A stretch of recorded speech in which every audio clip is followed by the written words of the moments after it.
Good afternoon, ladies and gentlemen. We are here to present you our analysis of Nestlé, one of the biggest companies in the FMCG industry.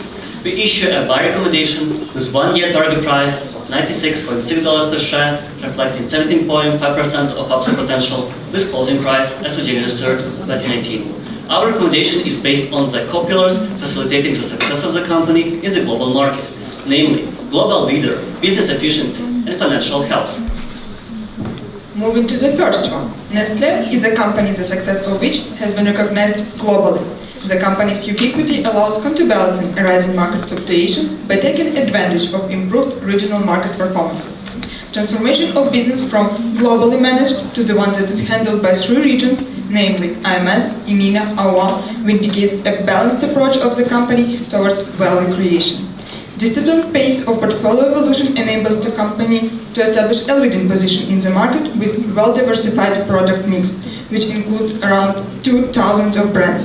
The products of the company are divided into 7 divisions, namely beverages, nutrition, pet care, prepared dishes, confectionery, milk products, and water.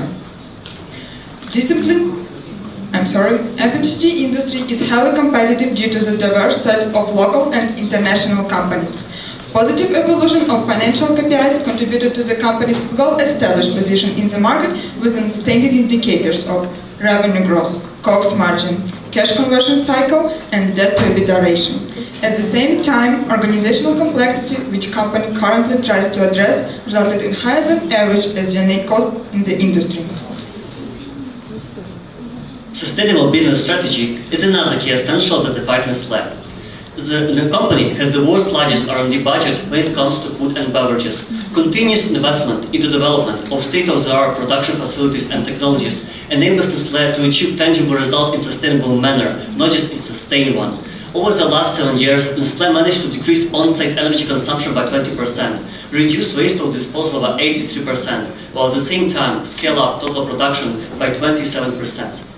We would like to highlight that for the next 7 years, focus on 4 high margin and positive growth divisions is expected to become the core strategy of Nestlé. Since this business strategy is justified by current trends in each industry, let us consider them in more details. Starting with beverages, generational shifts resulted in growing population of millennials, change consumer preferences, and fuel the growth of the coffee market. Today, coffee is treated as a healthy alternative to soda and is no longer confined to part of the morning routine. Continuous product innovations contribute to success of the company in meeting these favorable demographic shifts in AMS and AOA zones. Moving to the next division. To date, people tend to treat their pets like family members. Pet humanization forces individuals to spend more on pet care. Excellence of Nestlé in the field of pet products provides the opportunity for the company to commercialize this trend with expected sales CAGR of 2.5% in the future. The water industry is characterized by increasing health consciousness and hygiene awareness among consumers. We expect sales CAGR to reach a level of 3.6% in this category, with AOA region being the most prospective one. Finally, rising awareness among consumers of health benefits from consumption of functional foods, as well as increasing demand for less processed food, low-calorie and sugar-free products, boost the sale in nutrition and health science industry, with expected CAGR of 9% in the future. The strategy of high-margin divisions is evidenced by recent M&A deals. Disposals of side businesses such as US confectionery, while at the same time acquisition of businesses operating in the key divisions such as nutrition or beverages allows Nestlé to capture the growth in the rest of the world. Moreover, mergers with small companies which are flexible and ready to respond quickly to the rapid market changes make Nestlé more agile and provide with a strong platform for continued growth. We may turn to financial health now, the third driver that defines the company's success. In 2019, the sales of the group are expected to reach $98 billion with an annual growth rate of 4.3%. As Nestlé seeks to see the opportunities of current trends and follow prudent capital allocation and M&A strategy, we foresee the company organic growth to reach 4% and following the sustained growth rate of 1.5%. As for the growth decomposition, continuous depreciation of emerging market currencies may diminish the growth of the company. At the same time, the net impact of acquisition is expected to counterbalance the deterrent effect of foreign exchange. EBITDA margin continues their upward trend and is expected to reach 21% in 2019. Our forecast came mainly as a consequence of the success of the company in cutting fixed industrial cost, which is a part of the 2 billion cost reduction program aimed at delivering increased operating efficiency by 2020. Moving to the cash flow analysis, free cash flow of the company improved strongly, showing 15% upside in 2018. With an active M&A strategy and ongoing share buyback program, the company may face the challenge of finding additional cash to finance its operation. Nevertheless, disciplined approach towards capex and working capital contributes to the company's strong cash flow generation, which can be perceived as a proxy to capital efficiency for Nestlé. After deep analysis of the core pillars, we arrived at the valuation with a 75-25% distribution between intrinsic and relative approaches. Intrinsic valuation consists of discounted cash flow model and dividend discount model, while relative valuation is represented by multiple analysis. The combination of these main valuation techniques gives us 1 year target price of $96.6 per share, reflecting 17.5% of upside potential. Using DCF model, we have estimated 3 scenarios applying free cash flow to firm approach with 7-year revenue projections in terms of 7 divisions divided by the regions. Though we expect sales to maintain the pattern of development in relation to the industry, recent company focus on 4 high margin and positive growth divisions forced us to adjust our forecast and re-accelerate their growth. To complete our DCF model, weighted average cost of capital at the level 5.98% was calculated. For cost of equity, we used CAPM based on risk rate determined by 10 years US government bond yield, equity risk premium, and adjusted levered beta.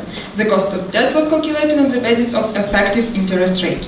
As a complementary approach to our intrinsic valuation and DCF model, we also applied dividend discount model.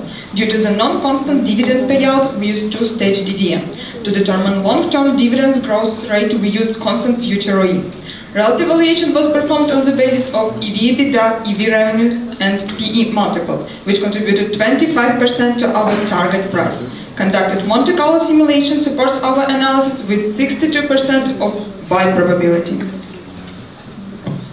Nestlé is subject to various risks. We identify changes in consumer preferences, exchange rate risks, and violation of ethical standards as the most critical for the company. Let's start with the changes in consumer preferences. As more and more consumers are looking to balance their protein intake, they also start being increasingly concerned about environmental consequences of food consumption. Recent product innovations and portfolio improvements show the intentions of the company to adjust the consumer needs. A failure to achieve balance between nutrition, health, and profitability may result in slower than expected growth of the company.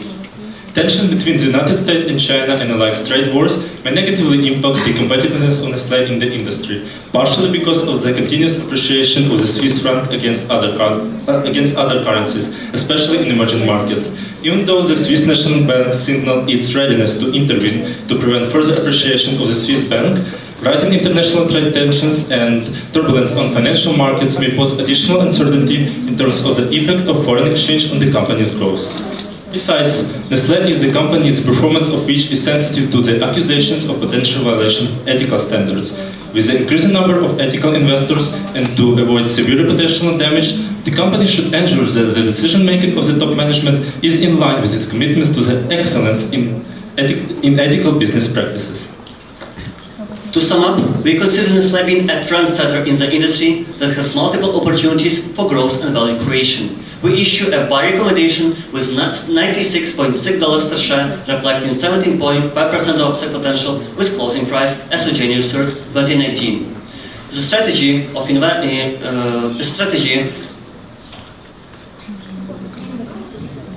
of being a global leader of some financial performance are the key drivers that allow Nestlé to accelerate its growth in the years to come. Thank you for your attention. We are waiting to answer all of your questions.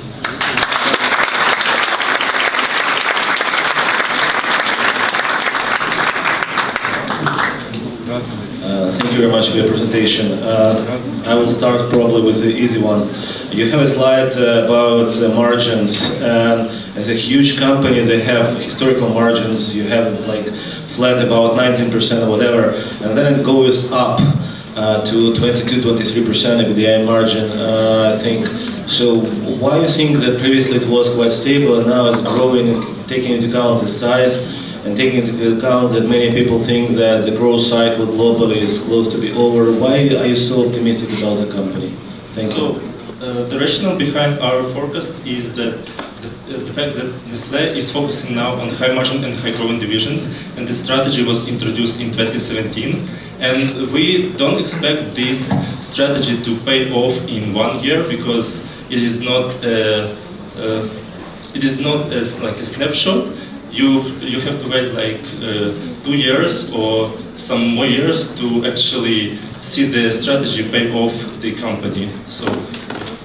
Moreover, I would like to add that in some regions, the EMENA in particular, there is a deflational situation now. So Nestlé is seeks to enter into the premium segment of the market. So the EBITDA margin will be better in the future. Moreover, we expect synergy from M&A strategy, because small companies usually eat up all the CAGR, but we believe that M&A with small companies will make company more agile.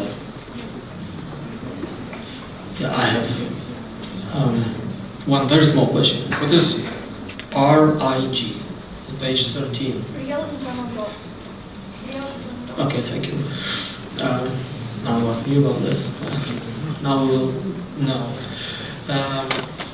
My question also relates to the profitability.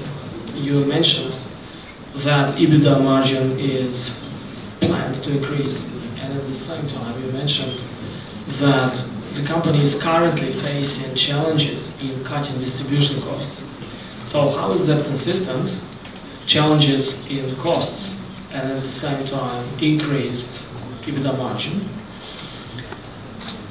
And also, I'm not sure you mentioned this in the risks, these challenges in the distribution costs. So can you please explain how the distribution costs issue will be resolved? So, addressing your question, first of all, yes, the company faces some rising distribution costs, especially in the water segment, which was associated, for example, in the USA with the disruption of distribution networks that were the result of the natural disasters like hurricanes. And the company indeed tries to address this issue by achieving marketing and SG&A efficiencies. For example, the company, the main source of the company's 2 billion buyback program is to cut costs that come from like non-consumer facing structural costs. So you may think about administration and back office, and in fact the company has more workers in administration than in manufacturing. We're done. On a slide regarding the financial health, slide 13, and the sales growth forecast, you have a forex that is negative, foreign exchange effect. Have you considered, is there an optionality for the company to hedge it? The matter is that over 30% of the company's revenue comes from the USA, and really the forex exchange risks can be really the essence of the matter for the company. But indeed, the company have a lot of derivatives, so it's hedged by this interest rate risks and change in forex exchange rates. And to add to my colleague, we also have to mention that Nestlé is so-called natural hedge because of its global presence. So the company's revenues and margins come from different regions, but at the same time, they are almost ideally balanced. So. It seems that your growth forecast is even sometimes more optimistic than the company internal projections. So why is it so? The matter is that during our revenue projections, we applied a very conservative approach, meaning that we assume that Nestlé will maintain the pattern of development in relation to the industry. However, recent company focus on the high margin and growth divisions forced us to adjust our forecast. And indeed, industry now is have very moderate growth. Industry now has very moderate growth. However,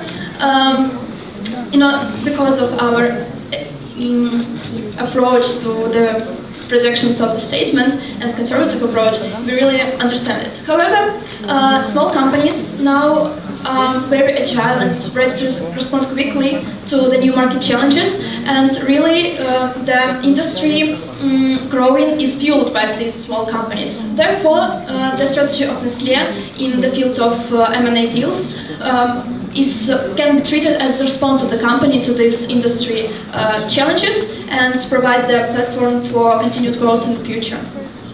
In addition to my colleague, I would like again to strengthen that our revenue projections are based on 4 core divisions, which is supported by current company's trends, and the report, which was published 2 weeks ago, supported our projections, which were made before, and we can see that companies show rapid growth in such divisions as powdered and liquid beverages, nutrition, pet care, and water. As financial analysts covering this company, you should probably follow what's going on in the sector. In the last few days or a few weeks, there was huge negative news on one of its peers. So, if you know what I'm talking about Kraft, what do you think would be an impact, and what's happening, and what do you think would be an impact on Nestlé? Currently, Nestlé is well positioned in the market. So even if its non-core divisions are now well positioned, so if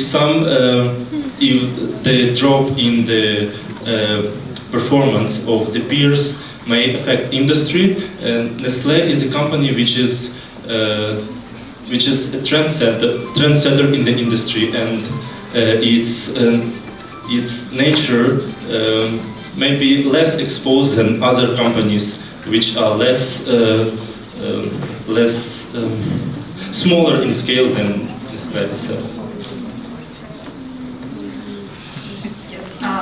To add again to my colleague, I would like to mention that the main driver right now in the FMCG industry is the small businesses, and to be in line with them, the big companies and our peers are big companies too. They have to capture this growth by aspiring them and so on. So the decline in our peers, meaning that our strategy of capturing the aspiring small companies support us in terms of growth. So we will continue our best in growing, which currently with basically our peers do not do.